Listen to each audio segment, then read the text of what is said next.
first up, we have Laura Nyahuye. Born and raised in Zimbabwe, Laura is a resident of Coventry, a mother, a multidisciplinary artist, curator, designer, maker, writer, storyteller, performer, change maker, and advocate. Her artistic practice is heavily influenced by her African heritage and migrant experience.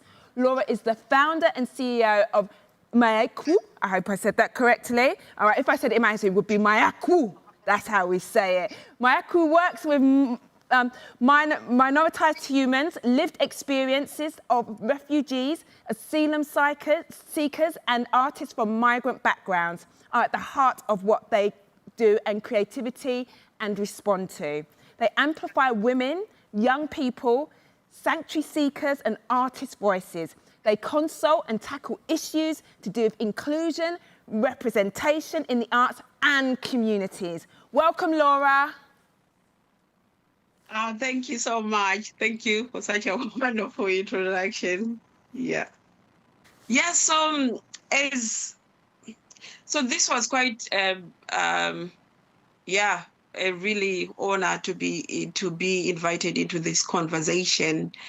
And I will speak and share from my lived experience. And I've got a few notes here because I had to keep myself on track. There are a few questions that Elizabeth really threw at me, and that's what I'll just respond to. So as a mother coming into the UK as an artist as well, it was quite hard because doors were literally shut to people like me. And my question became why, because I knew I had something to give, and I came bearing gifts. And I was really hungry to share, but the environment was not welcoming.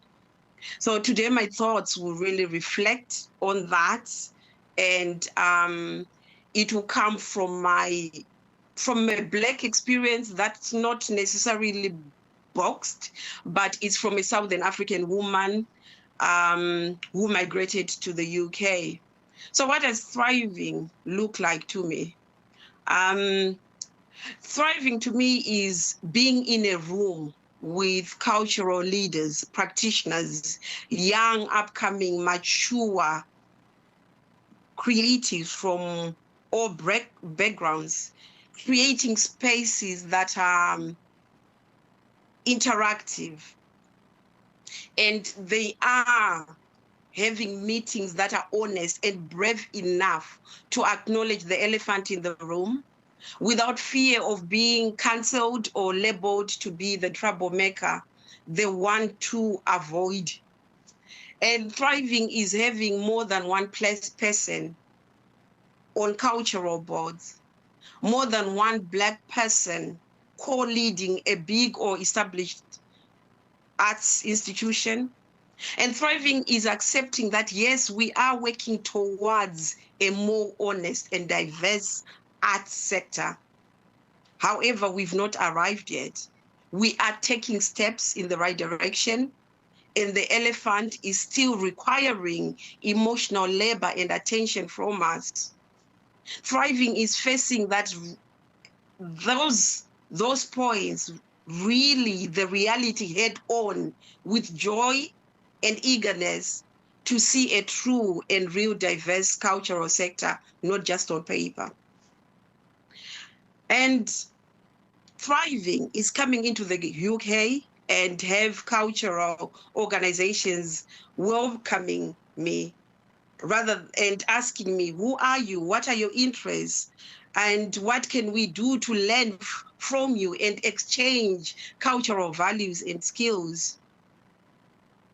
So where is our joy and tension within the organization Mawoko? My experience is I came from the UK, I came from Zimbabwe full of so much dreams, so many of them. And creativity was part of my everyday life growing up in Zimbabwe. And but the environment in the UK did not allow me to explore. So as I shared before, My work was birthed from my lived experience. So at the moment, we currently operate from what we call a place of grace, and it's really influenced by what I wanted to see. So our team is made up of creatives who are not necessarily equipped to do the job they come into. So we allow them to grow into who they want to become.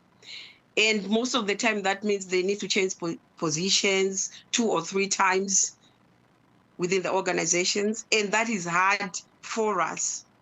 It impacts on our finances and effectiveness as an organization because we are not co-funded.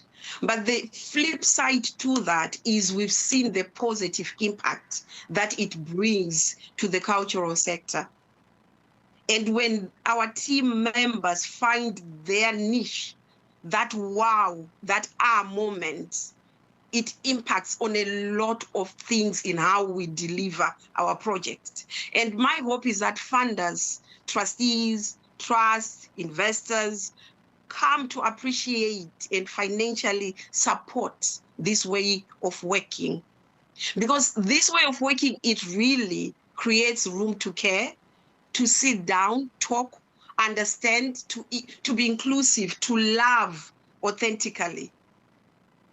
And I hope that supporters really choose to be brave, because I understand it requires bravery and trust to choose this way of working.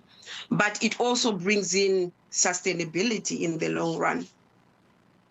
So the next question is, what does a thriving future look like to me?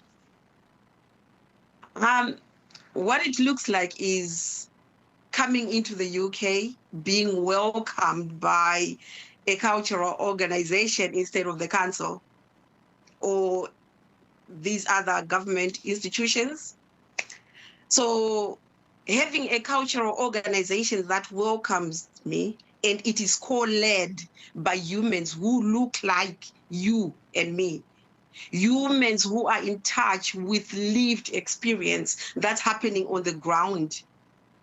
A thriving future is a future where young people today are not fighting the same old battles, but they're talking about, exciting challenges like how can we sort out local, international collaborations between Zimbabwe, China, Kenya, the UK, New Zealand. And it's because they've learned from us that, real collaborations have impact. So they would have tasted the beauty and sweetness of sharing cultures and values across borders, across ethnicities. That's what the future looks like for me. And what is the legacy that I want us as an organization, myself as an artist, to be known for?